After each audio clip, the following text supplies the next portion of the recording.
Alo Conson comes with a brace of great questions. He starts off with, why do you keep criticizing socialism when it's never been properly tried? Hear that a lot.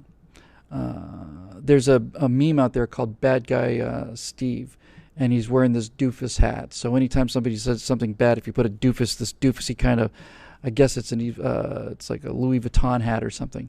Put a Louis Vuitton hat on anything, it's like bad guy so-and-so. And there's this picture of Stalin with a Louis Vuitton hat, and it was like bad guy Stalin, and it was basically said, gets blamed for socialism even though he wasn't a socialist.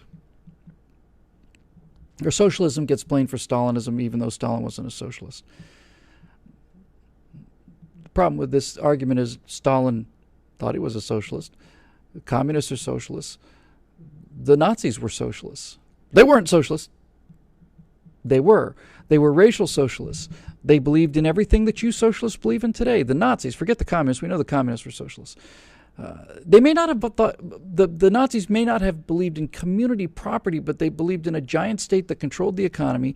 They believed in an all-powerful leader. They believed in cradle-to-grave benefits. They believed in work programs. They believed in the absolute destruction of the individual for the glory of the state.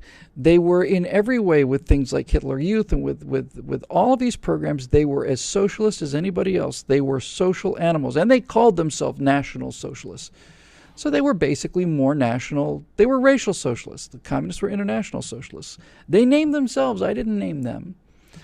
So the argument that you hear from these liberal douches is, why do you criticize socialism when socialism has never been properly tried? And my response to you would be, well, if over 120 years it has been implemented in scores, if not hundreds of cases, and the end result has always been catastrophe, maybe it's never been properly tried because it's impossible. This is like saying, why don't you believe in levitation when levitation's never been properly tried? If I have 500 people over the course of 5 million years concentrating on flying and they don't fly, then the fact that they're not flying is not an indication of my impatience or lack of belief. What it is it's an indication that it ain't working. There's a lot of things that you'd like to be true that don't work, and this is one of them. Socialism's never been properly tried yet.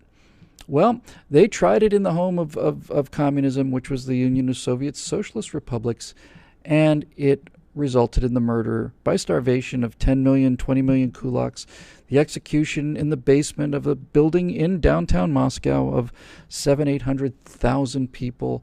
Murder, murder, murder. If you don't believe in the glorious paradise that's coming, we'll kill you. And we'll kill each other too. And when we kill each other, when we execute our comrades, because all of Lenin's comrades were killed, all the old Bolsheviks were killed by Stalin. They were just shot in the back of the head. They didn't shoot just people who were opposed to communism. They shot the authors of communism.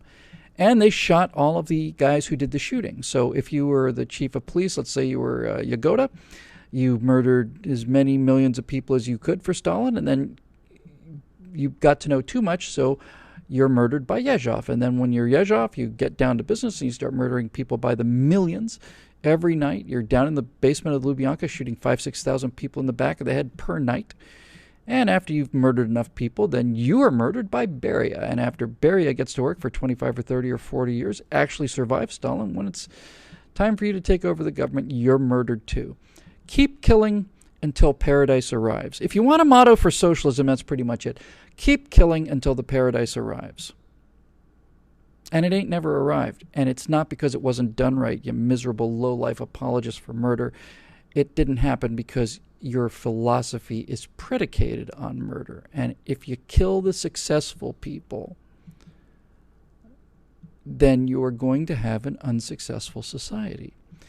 Do you know that during the years of the Soviet Union prior to the war, when they were trying to purge all of the people who were preventing the glorious socialist future, they were looking for people, and they had a term for them. And the term was wreckers, and wrecking was an art form.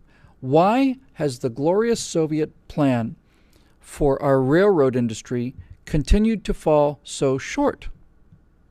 Must be because of the sabotage of those smart people who used to make a lot of money. The wreckers have sabotaged the lines, the train lines.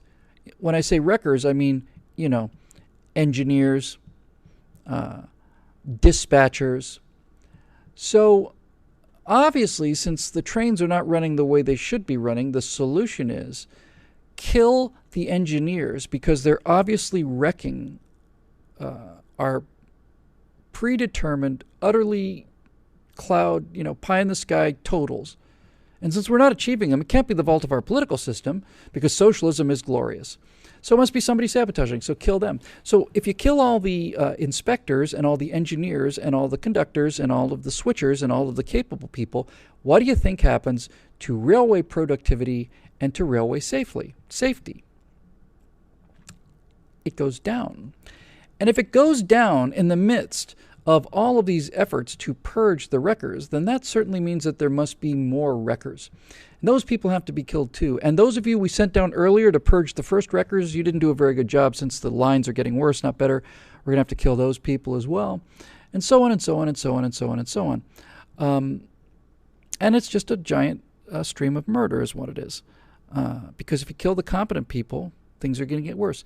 Do you know, I'm pretty sure I know for a certain fact it was within 1 year, and I think it might have been on one line in 1 year. Do you know how many railroad accidents there were, I think, on one line in 1 year? And it was like 1934, 1935 in the Soviet Union. You know how many train accidents there were in that 1 year? 65,000 of them. In 1 year, 65,000 train accidents. Because of the glories of socialism. Because you can't allow a railroad engineer to make more money than a guy who shovels coal into the engine. That wouldn't be fair. So the people who've spent a lifetime developing skills decided they didn't want to do it. They didn't want to work as hard, or they wanted to get out of here. They're murdered. And the people who have no skills take over their jobs, and everything goes to hell. And that's the wonderful world of socialism. Now, that's for communism, and they go out and they get killed. And P.J. O'Rourke said, all you need to know about socialism is you would have these Americans, these true believers, red diaper babies, these kind of, American leftists who, this would be as late as the 80s, according to P.J., 70s, 80s, maybe even, into the 80s. And he said every now and then there would be a tour of the Soviet Union organized specifically for American leftists, like our president and the rest of those clowns. And they would go over to see the wonders of a dam that was owned by the people and a bridge that was owned by the people. And PJ said they were advised on this tour of the Soviet Union to bring their own toilet paper with them from America. And PJ said, that's all you need to know about communism. Take a tour of their space launch facilities, but be sure to bring your own toilet paper. Perfect. PJ was talking about being on radio stations in Russia in the 80s. And he would look around, and I've used this expression 1,000 times. It took me a while to figure out where I got it from. I had to kind of go back and remember it. And he said you'd go into a building in Russia or something like that, somewhat technical. He said you look around. He said, look, everything, including the furniture, certainly the electronics, looked like it was built by apes. Looked like it was built by apes. And if you look at Russian airplanes to this day, even to this day, you get up close to an F-18 in America, and you may see a little bit of wear on it, a little bit of oil stains, but the thing looks like it's cut out of one piece of sapphire. You look at Soviet airplanes, they're bolted together and they're riveted together and the rivets don't match. It looks like it's falling apart. The whole society looked like it was built by apes because it was. They're built by alcoholics. And one of the reasons they're so drunk in the Soviet Union all the time is because why wouldn't you be drunk? You have nothing to look forward to. You work all you want, doesn't matter. You're not going to get any richer or poorer. The work you do is not going to be rewarded or even really criticized. As somebody just pointed out in the comment stream, the big running joke that was a 70-year running joke that caused the death of millions of people. But if you lived in the Soviet Union, in the socialist paradise, the workers' paradise on earth, the joke was, we pretend to work and they pretend to pay us. perfect, right?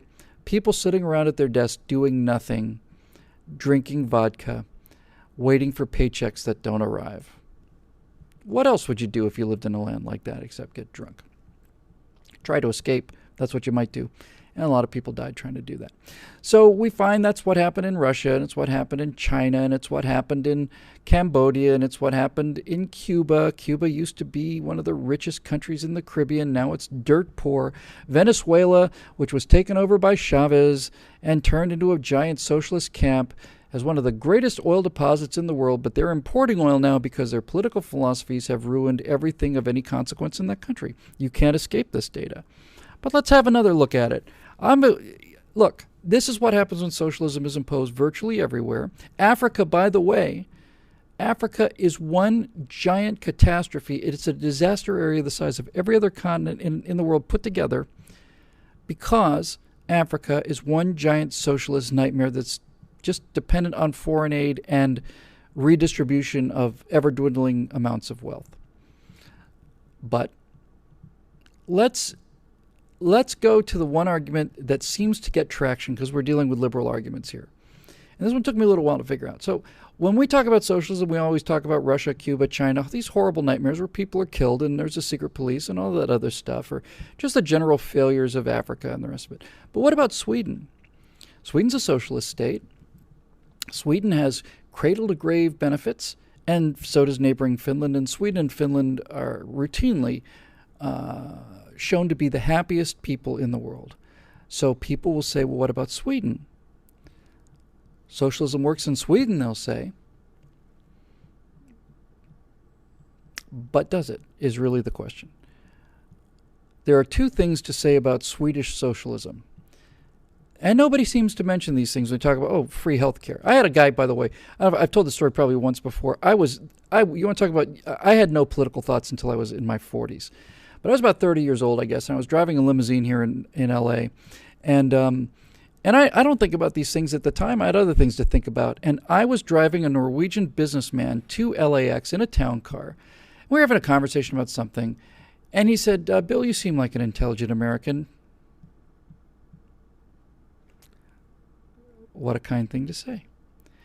And he said, how is it that a smart guy like you doesn't believe in universal health care in Sweden? Norway, rather. He was from Norway. He said, I'm Norwegian. My health care is free.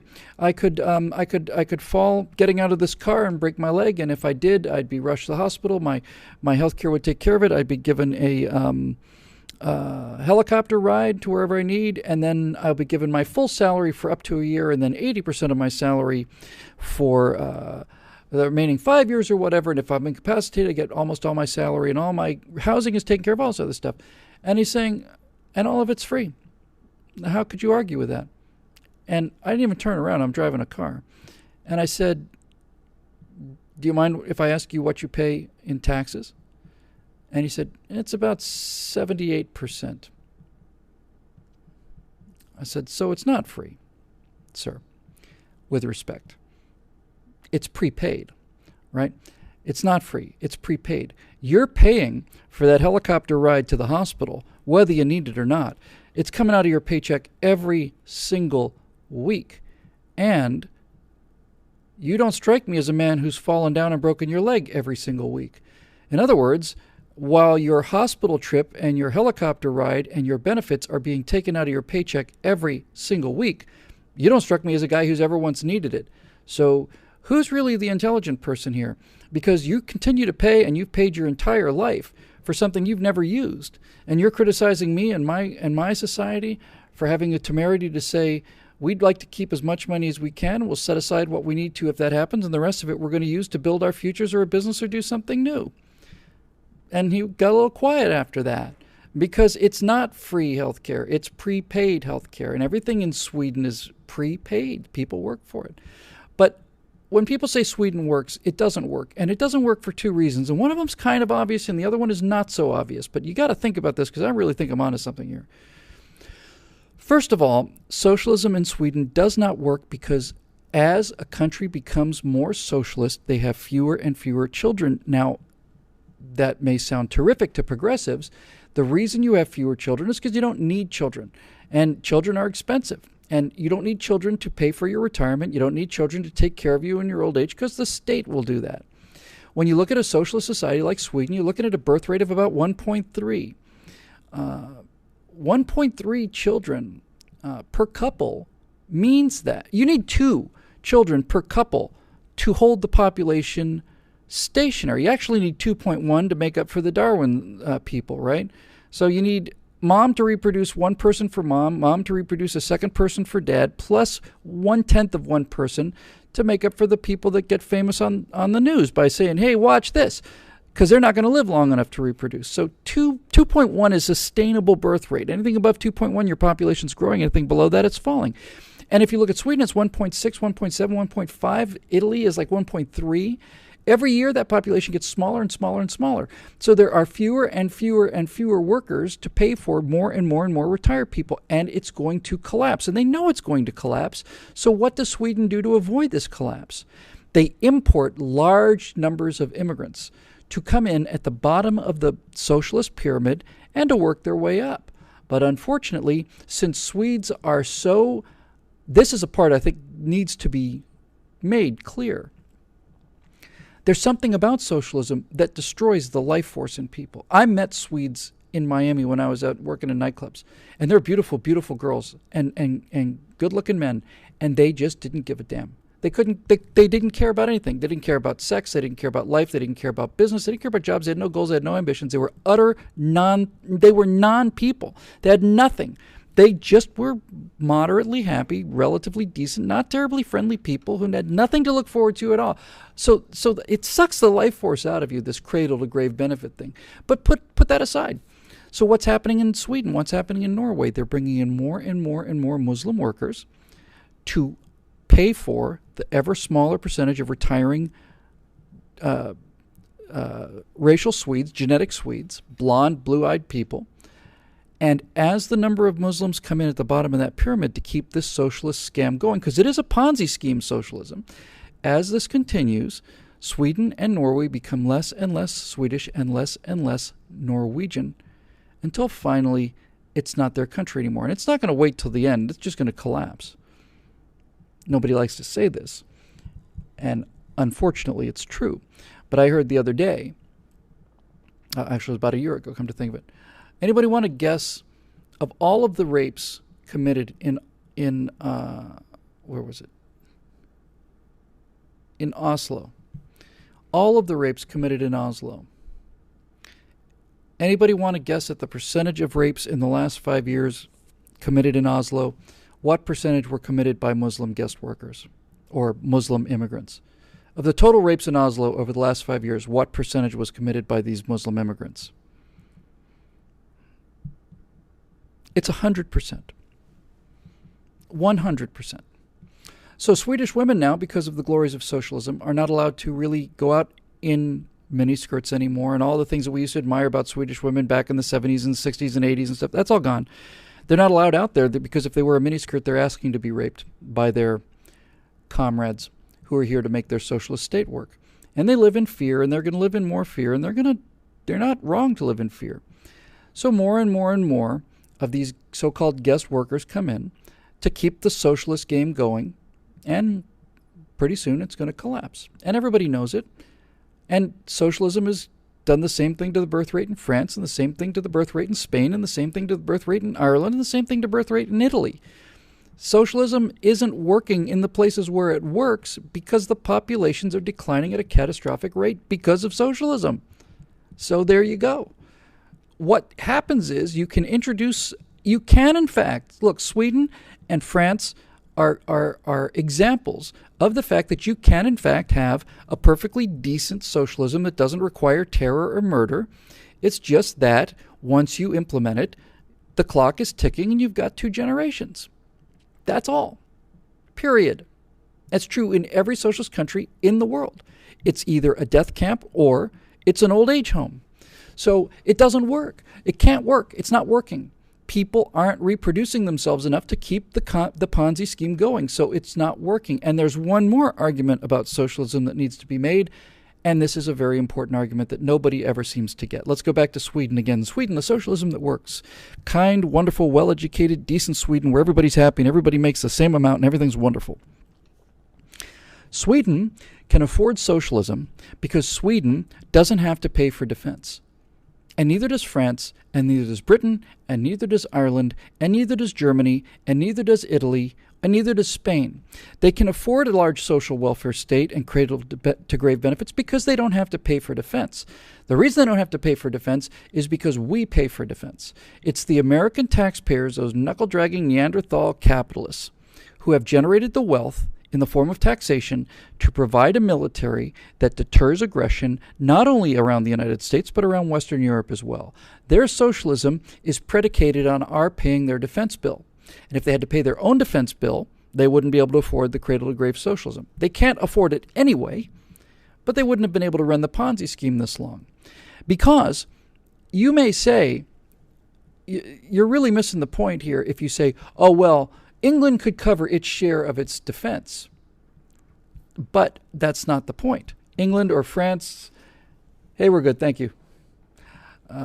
The question isn't whether England or France or Sweden could, on some level, ditch enough socialism to step up to cover their share, their pro rata share of NATO defense. That's not the point.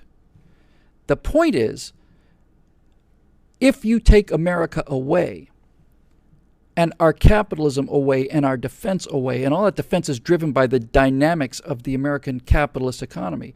In other words, if you take the capitalism out of the world, which is what they want to do, and you take America out of the picture, there is no way on earth that Sweden and France and Germany and England can have a socialist state and enough of a defense to deter themselves, to deter other socialists. The reason you have good socialism in the world in terms of France and Sweden, I don't consider it good socialism, but that's the example they'll use, is because these filthy capitalist Americans are providing the defense forces to protect France and Sweden from whom? We're protecting the good socialists from the bad socialists in Russia and China. Right? Right. You take America and capitalism out of the picture, and now Sweden has to have a defense budget to defend itself against Russia, and it just will not happen. There's not enough people. And why would it defend itself against Russia? Because Russia is bad socialism. They just want power, and they want people to bend a knee. So Sweden and France and all these they're little pockets of stability provided for by this giant capitalist warmongering force across the Atlantic. And without us here, Sweden would have been a Russian province, or a German one. Would have been either Soviet socialists or National Socialists, but they'd be speaking German or Russian. And so would France, and so would Holland, so would Belgium, so would England, so would all of them. It's American capitalism that defends good socialism against the bad socialists, and most of them are bad to begin with. And I could put all of this aside, Aloe, honestly. Just put it all aside and say, socialism is bad morally. Even if it worked great, it's morally wrong to take from people who work harder and give it to people who don't. Now, charity for people who can't work is one thing, but taking from the people who work harder and giving it to people who don't is stealing, and stealing is bad. Moving on,